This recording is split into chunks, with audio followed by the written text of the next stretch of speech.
आनंद सत श्री अकाल। मेरा नाम Sarabjit Singh Nanda, by profession mechanical engineer, और मैंने बहुत फकर है कि मैंने 9 साल हो गए फॉरएवर लिविंग दे विच, 9 ग्रेट ईयर्स।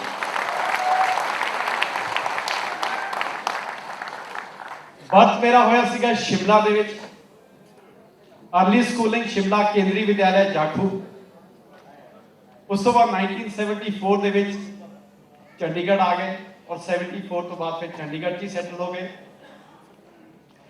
उन्हें सुबेग जी का मैसेज किस तरह का लग्या था? डायमंड मैनेजर साहब का मैसेज किस तरह का लग्या? ग्रेट। मैं अपने आप को बड़ा छोटा जिहा समझ रहा यार, उन्होंने बाद मैं की बोलांगा। चलो मैं ट्राई करांगा, आई विल ट्राई। 2-4 चुटकुले तो सुनावांगा ही घट्ट।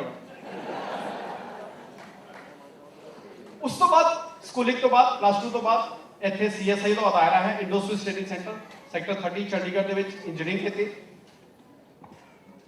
4 साल दे विच अपना डाइजन बोर्ड दे विच स्पैशलाइजेशन की, और ਜਿਹੜਾ ਸਾਡੇ ਆਡੀਓ ਦੇ ਨਾਲ ਹੀ ਫਿਲਿਪਸ ਦਾ ਯੂਨਿਟ ਹੈ, ਲੈਂਪ ਐਂਡ ਯੂਨਿਟ, ਉੱਥੇ ਮੇਰੀ ਪਹਿਲੀ ਨੌਕਰੀ ਲੱਗੀ 1985 ਦੇ ਵਿੱਚ।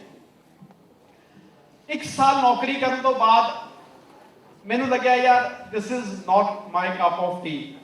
ਉਹਨੂੰ ਪੰਜਾਬੀ ਕੀ ਕਹਾਂਗੇ, ਮੇਰਾ ਚਾਹ ਦਾ ਕੱਪ ਨਹੀਂ ਹੈ ਇਹ, ਜਾਂ ਮੇਰੀ ਚਾਹ ਇਸ ਕੱਪ 'ਚ ਨਹੀਂ ਆ ਸਕਦੀ, ਇਦਾਂ ਕੁਝ ਕਹਾਂਗੇ।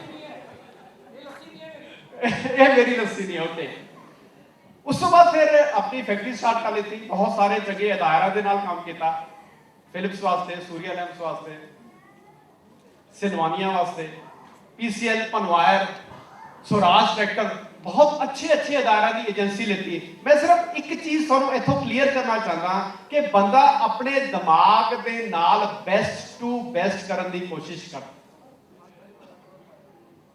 बहुत सारी सिस्टम किया, कदे प्लास्टिक मोल्डिंग लगा लेती, कदे शीट मेटल का काम शुरू कर देता, कदे कई तरह का पेंट शॉप खोल लेते, लेकिन बहुत सारे लॉसेस होए।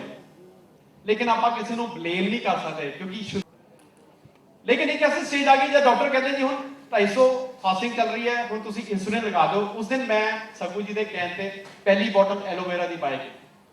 मैं चाहांगा एक बार सगू जी वास्ते TPS वास्ते जोरदार ताड़ियां हो। और वो एक ऐसा रिजल्ट मिला दोस्तों, जी कि 200-250 फास्टिंग आती सी, वो 70-80-90 दे विच रहनी शुरू हो गई। वो ऐसा विश्वास बनया, जेडे अज पहली बारी आए हैं, अगर उन्होंने को कागज पेंसिल हैगी है, बड़ा लिख लैन, भावें पूरे पेज पे इको ही वर्ड लिख लो, यूज द प्रोडक्ट्स,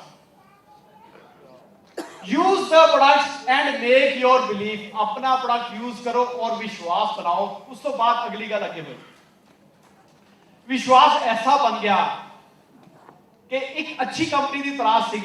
मैनू लगता सीगा फॉरएवर दे विच शायद मैं 40,000-50,000 तक पहुंच जावांगा, और एक मिडिल क्लास फैमिली दे विच 50,000 एक अच्छी इनकम हो। मेरा पहला चेक आया 196 रुपए का। डीमोरलाइज डेफिनेटली 3-4 हज़ार रुपया खर्चा हो गया, पेट्रोल बढ़ गया, मोबाइल का खर्चा बढ़ गया। चेक आया 196 रुपए का, ते की बैठ जाना चाहिए सीगा? नो, 196 का चेक आया। मैनू पता सी एक दिन 196 करोड़ का भी आ सकता है।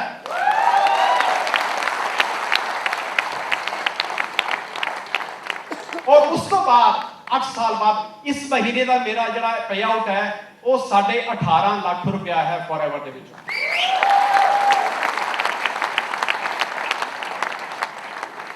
शुरू दे विच इन्ना ईजी नहीं होता, बहुत ईजी नहीं होता। अज जेडे पर्टिकुलरली जेडे बिल्कुल पहली बारी आए हैं उन्होंने वास्ते जरूर कह दें कि शुरुआत बहुत ही स्लो चलती है। कई तरह के डाउट्स आते हैं, कई लोग लत्ता खिंचण वाले होते हैं। एक मरीज सीगा, वो बहुत ज्यादा घबराया होया सीगा, नर्सा ने उन्होंने बेड के नाल बन्निया होया सीगा। कुछ ऐसे डायमंड डिगने शुरू हो। आजाद सिंह ठाकुर हो गए, मिस्टर मनदीप कपूर, मिस्टर विकास बहल, मिस्टर विकास शर्मा, मिस्टर घनश्याम सिंह पठानिया, उन्होंने जबरदस्त टीम, मिस्टर नवदीप, ऐसे डायमंड दोस्तों सारे दे कोल गिरनगे, लेकिन थोड़ी सी पेशेंस रखनी पड़ेगी।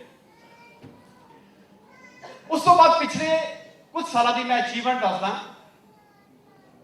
ਕਿ 2005 ਦੇ ਵਿੱਚ ਸੀਰੀਅਸਲੀ ਕੀਤਾ, 2006 ਦੇ ਵਿੱਚ ਪਹਿਲੀ ਕਾਰ ਫੋਰਐਵਰ ਤੋਂ ਲਿੱਤੀ, ਪਹਿਲੀ ਇੰਡੀਗੋ ਐਲਐਸ ਮਾਡਲ। 2007 ਦੇ ਵਿੱਚ ਡੋਮੈਸਟਿਕ ਟੂਰ ਕੁਆਲੀਫਾਈ ਕੀਤਾ, ਕੈਰਾਵਲਾ ਗੋਆ ਦੇ ਵਿੱਚ ਅਸੀਂ ਸਾਰੇ ਗਏ, ਬਹੁਤ ਇੰਜੋਏ ਕੀਤਾ। 2008 ਦੇ ਵਿੱਚ ਅਰਨਡ ਇਨਸੈਂਟਿਵ ਲੈਵਲ 1 ਲਿੱਤਾ। 2010 ਦੇ ਵਿੱਚ ਸੀਨੀਅਰ ਮੈਨੇਜਰ ਕੁਆਲੀਫਾਈ ਕੀਤਾ ਔਰ 3 ਵਾਰੀ ਆਲਰੇਡੀ ਮੈਂ ਪ੍ਰੋਫਿਟ ਸ਼ੇਅਰ ਲੈ ਚੁੱਕਿਆ। Level 1, level 2, level 3 earned incentive ਲੱਗਿਆ। ਦੋਸਤੋ ਇਹ ਮੈਂ ਇਕੱਲਾ ਨਹੀਂ ਕੀਤਾ, ਆਪਣੀ ਸਾਰੀ ਟੀਮ ਦੀ ਬਦੌਲਤ ਕੀਤਾ। ਔਰ ਜਿਹੜੇ ਨਵੇਂ ਬੰਦੇ ਆਏ ਆ ਉਹਨਾਂ ਵਾਸਤੇ ਮੈਂ ਸਪੈਸ਼ਲੀ ਦੱਸ ਸਕਦਾ ਕਿ ਜਿਹੜੀ ਮੇਰੀ ਫਸਟ ਈਅਰ ਦੀ ਇਨਕਮ ਸੀਗੀ ਉਹ ਤਕਰੀਬਨ 2,78,000 ਰੁਪਏ ਸੀਗੀ, ਜਿਹੜੀ ਵੱਧ ਕੇ 8 ਲੱਖ ਹੋ ਗਈ ਅਗਲੇ ਸਾਲ। ਉਸ ਤੋਂ ਬਾਅਦ ਸਾਡੇ 16 ਲੱਖ ਰੁਪਏ ਹੋ ਗਏ, ਉਸ ਤੋਂ ਬਾਅਦ 31 ਲੱਖ ਰੁਪਏ ਹੋ ਗਏ, ਨੈਕਸਟ ਈਅਰ 40 ਲੱਖ ਹੋ ਗਈ, ਉਸ ਤੋਂ ਅਗਲੇ ਸਾਲ 48 ਲੱਖ ਹੋ ਗਈ। ਇਸ ਵਾਰੀ ਜਿਹੜਾ ਪੇ ਆਊਟ ਹੈ that is more than 65 lakh rupees ਇਸ ਸਾਲ। ਅਗਰ ਆਪਾਂ ਨੂੰ ਇਸ ਤਰ੍ਹਾਂ ਦੀ ਇਨਕਮ ਕਿਤੇ ਹੋਰ ਮਿਲਦੀ ਹੈ, ਯੂ ਆਰ ਵੈਲਕਮ ਦੇ। लेकिन डेफिनेटली अगर ਅਸੀਂ ਚਾਹੁੰਦੇ ਹਾਂ ਕਿ ਅਸੀਂ ਇਹਦੇ ਨਾਲ ਆਪਣਾ ਇੱਕ ਕੈਰੀਅਰ ਬਣਾਉਣਾ ਹੈ, ਬਹੁਤ ਸਾਰਾ ਕੁਝ ਤੁਸੀਂ ਦੇਖ ਚੁੱਕੇ ਹੋ, ਬਹੁਤ ਸਾਰੇ ਲੋਕਾਂ ਨੂੰ ਸੁਣ ਚੁੱਕੇ ਹੋ। ਸਿਰਫ 2-3 ਚੀਜ਼ਾਂ ਤੁਹਾਡੇ ਨਾਲ ਸ਼ੇਅਰ ਕਰਾਂਗਾ ਇਨ ਦਾ ਨਟਸ਼ੈਲ ਕਿ ਆਪਾਂ ਨੂੰ ਕਰਨਾ ਕੀ ਹੈ। ਆਪਾਂ ਜੋ ਦੇਖ ਚੁੱਕੇ ਹਾਂ ਦੈਟ ਆਰ ਆਵਰ ਬੈਨੀਫਿਟਸ, ਉਹ ਆਪਾਂ ਬੈਨੀਫਿਟਸ ਲੈ ਰਹੇ ਹਾਂ। ਅਗਰ ਉਹ ਬੈਨੀਫਿਟਸ ਆਪਾਂ ਨੂੰ ਚਾਹੀਦੇ ਹੈ ਤੇ ਆਪਾਂ ਨੂੰ 2-3 ਛੋਟੇ-ਛੋਟੇ ਕੰਮ ਕਰਨੇ ਆ। ਇਟਸ ਵੈਰੀ ਈਜ਼ੀ ਜੇ ਆਪਾਂ ਇਹਨੂੰ ਸਿਸਟਮੈਟਿਕ ਕਰਾਂਗੇ। ਸਭ ਤੋਂ ਮੇਨ, ਸਭ ਤੋਂ ਜ਼ਰੂਰੀ is why to do business ਤਾਂ ਜ਼ਿਆਦਾ ਜ਼ਰੂਰੀ ਹੈ than how to do this. ਮੇਰੀ ਵਾਈ ਅਗਰ ਸਟਰੋਂਗ ਹੈਗੀ ਹੈ ਤਾਂ ਮੈਂ ਉਹ ਹਰ ਕੰਮ ਕਰਨ ਨੂੰ ਤਿਆਰ ਹਾਂ ਜੋ ਕੰਪਨੀ ਮੈਨੂੰ ਕਹੇਗੀ ਜਾਂ ਮੇਰਾ ਜੋ ਆਪਣਾ ਮੈਨੂੰ ਕਹੇਗਾ। ਅਗਰ ਮੇਰੀ ਵਾਈ ਛੋਟੀ ਹੈ, ਬੰਦਾ ਕੋਈ ਕਹਿੰਦਾ ਹੈ ਯਾਰ ਮੈਂ ਰਿਟਾਇਰਮੈਂਟ ਤੇ ਇੱਕ ਪੁਰਾਣੀ ਮਾਰੂਤੀ ਲੈਣਾ ਚਾਹਤਾ, ਤੇ ਬੰਦਾ ਕਹਿੰਦਾ ਮਿਹਨਤ ਨਾ ਕਰ ਯਾਰ ਵੈਸੇ ਹੀ ਕੋਈ ਗਿਫਟ ਦੇ ਦੇਗਾ ਤੈਨੂੰ। ਇਸ ਕਰਕੇ ਜੇ ਮੇਰੀ ਵਾਈ ਕਲੀਅਰ ਹੈ, ਮੈਨੂੰ ਪਤਾ ਹੈ ਕਿ ਮੈਂ ਜਲਦੀ ਤੋਂ ਜਲਦੀ ਕੀ ਲੈਣਾ ਚਾਹੁੰਦਾ, ਮੈਂ ਸਾਰੀਆਂ ਅਚੀਵਮੈਂਟਸ ਲੈਣਾ ਚਾਹੁੰਦਾ, ਉਹਨੂੰ ਆਪਾਂ ਕਿਤੇ ਨਾ ਕਿਤੇ ਲਿਖ ਲਈਏ ਜਿੱਥੇ ਆਪਾਂ ਰੋਜ਼ ਸੌਣ ਲੱਗਿਆ ਪਹਿਲਾਂ ਦੇਖੀਏ, ਉੱਠਣ ਲੱਗੇ ਦੇਖੀਏ, ਤਾਂ ਕਿ ਬਾਰ-ਬਾਰ, ਕਿਉਂਕਿ ਇਹਦੇ 'ਚ ਕੋਈ ਤੁਹਾਡੇ ਲਾਸਿਸ ਨਹੀਂ ਹੈਗੇ, ਤੁਹਾਡੇ ਕੋਈ ਇਹਦੇ 'ਚ ਬੌਸ ਨਹੀਂ ਹੈ ਜਿਹੜਾ ਤੁਹਾਨੂੰ ਰੋਜ਼ ਇਹਦੇ 'ਚ ਤੁਹਾਨੂੰ ਕਹੇਗਾ। ਇਸ ਕਰਕੇ ਇਹ ਬਿਜ਼ਨਸ ਨੂੰ ਛੱਡਣਾ ਬੜਾ ਈਜ਼ੀ ਹੈ। ਲੇਕਿਨ ਅਗਰ ਛੱਡ ਦਿਆਂਗੇ ਤੇ ਇਹ ਸਾਰਾ ਕੁਝ ਸ਼ਾਇਦ ਨਹੀਂ ਮਿਲੇਗਾ। ਉਸ ਤੋਂ ਬਾਅਦ ਫਿਰ ਅਸੀਂ ਆਪਣੀ ਲਿਸਟ ਬਣਾਉਣੀ ਹੈ। ਲਿਸਟ ਬਣਾਣੀ ਇਸ ਕਰਕੇ ਜ਼ਰੂਰੀ ਹੈ। ਮੈਂ ਇੱਕ ਬਹੁਤ ਅੱਛੇ ਲੀਡਰ ਨੂੰ ਸੁਣਿਆ ਸੀਗਾ, ਉਹ ਕਹਿੰਦਾ ਸੀਗਾ ਯਾਰ ਇਹ ਬਿਜ਼ਨਸ ਬਹੁਤ ਹੀ ਵੱਡਾ ਬਿਜ਼ਨਸ ਹੈ, ਇਹ 'ਚ ਲੱਖਾਂ ਕਰੋੜਾਂ ਅਰਬਾਂ ਰੁਪਏ ਕਮਾਇਆ ਜਾ ਸਕਦਾ ਹੈ, ਲੇਕਿਨ ਲੋਕੀ ਕੀ ਕਰਦੇ ਆ 20-25 ਰੁਪਏ ਨਹੀਂ ਖਰਚਦੇ, ਇਸ ਕਰਕੇ ਉਹਨਾਂ ਦਾ ਬਿਜ਼ਨਸ ਖਤਮ ਹੋ ਜਾਂਦਾ। ਉਹ ਕਹਿੰਦੇ ਵੀ ਬਿਜ਼ਨਸ ਤਾਂ ਸ਼ੁਰੂ ਕਰ ਲੈਂਦੇ ਆ, ਉਹ ਲਿਸਟ ਬਣਾਉਂਦੇ ਆ ਚੂਰਨ ਦੀਆਂ ਪਰਚੀਆਂ ਪਿੱਛੇ, ਉਹ ਲਿਸਟ ਬਣਾਉਂਦੇ ਆ ਬੱਸਾਂ ਦੀ ਟਿਕਟਾਂ ਪਿੱਛੇ। ਕਹਿੰਦਾ ਉਹ ਪਰਚੀਆਂ ਵੀ ਉੜ ਜਾਂਦੀਆਂ, ਉਹ ਟਿਕਟਾਂ ਵੀ ਉੜ ਜਾਂਦੀਆਂ, ਉਹ ਬਿਜ਼ਨਸ ਵੀ ਉੜ ਜਾਂਦਾ।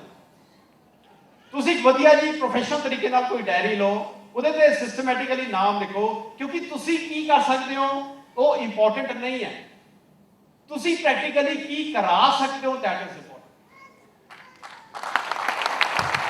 ਲੋਕਾਂ ਨੂੰ ਪਿੱਛੇ ਛੱਡਦਾ ਕਿ ਦੋ ਨੂੰ ਹੋਰ ਪਿੱਛੇ ਨਹੀਂ ਛੱਡ ਸਕਦੇ। ਕਹਿੰਦੇ ਹਿੰਦੁਸਤਾਨ ਦੇ ਵਿੱਚ ਪਾਣੀ ਦੀ ਕਮੀ ਹੋ ਸਕਦੀ ਹੈ, ਬਿਜਲੀ ਦੀ ਕਮੀ ਹੋ ਸਕਦੀ ਹੈ, ਲੇਕਿਨ ਇਹ ਬਿਜ਼ਨਸ ਹੈਗਾ ਲੋਕਾਂ ਦਾ, ਲੋਕਾਂ ਦੀ ਕਮੀ ਨਹੀਂ ਹੋ ਸਕਦੀ।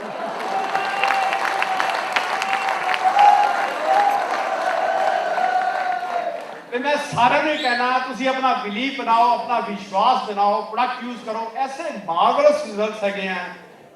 ਇਹ ਟਾਈਮ ਨਹੀਂ ਹੈ ਕਿ, ਲੇਕਿਨ 2-3 ਚੀਜ਼ਾਂ ਐਸੀਆਂ ਮਾਈਂਡ ਦੇ ਵਿੱਚ ਹੈਗੀਆਂ, ਮੈਂ ਅੱਜ ਵੀ ਸ਼ੇਅਰ ਕਰਾਂਗਾ, ਹੋ ਸਕਦਾ ਅਗਲੀ ਵਾਰੀ ਸ਼ੇਅਰ ਕਰਾਂਗਾ, ਕਿਉਂਕਿ ਕੱਲ ਸਾਡਾ ਫੇਰ ਇਟਲੀ ਦਾ ਟ੍ਰਿਪ ਜਾ ਰਿਹਾ ਹੈਗਾ ਐਜ਼ ਅ ਈਗਲ ਮੈਨੇਜਰ। ਤੇ ਮੈਂ ਸਾਰਿਆਂ ਨੂੰ ਦੁਬਾਰਾ ਤੋਂ ਕੰਗ੍ਰੈਚੁਲੇਟ ਕਰਦਾ ਔਰ ਸਾਰਿਆਂ ਨੂੰ ਜੀ ਆਇਆਂ ਆਖਦਾ ਔਰ ਵਿਸ਼ਵਾਸ ਕਰਦਾ ਕਿ ਅਗਲੀ ਵਾਰੀ ਤੁਸੀਂ ਸਾਰੇ ਸਾਡੇ ਨਾਲ ਹੋਵੋਗੇ। Thank you very much.